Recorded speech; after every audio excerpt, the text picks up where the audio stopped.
Ikinagagalak ng gobyerno ng Pilipinas sa pamamagitan ng Department of Foreign Affairs ang kasunduan sa pagitan ng Israel at Hamas na nagpapalaya ng mga hostages at ceasefire sa Gaza matapos ang higit isang taong digmaan.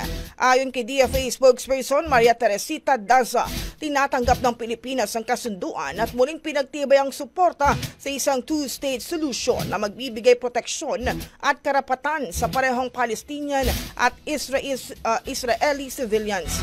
Pinayuhan din ng DFA ang lahat ng partido na sumunod sa mga alituntunin ng international law lalo na sa pagprotekta sa mga civilian at pagbibigay ng humanitarian assistance. Dahil ito inaasahan naman na mapapalaya ang 33 hostages mula sa 78 bilanggo sa first stage ng ceasefire kapalit ng 110 na Palestino sa mga bilangguan ng Israel.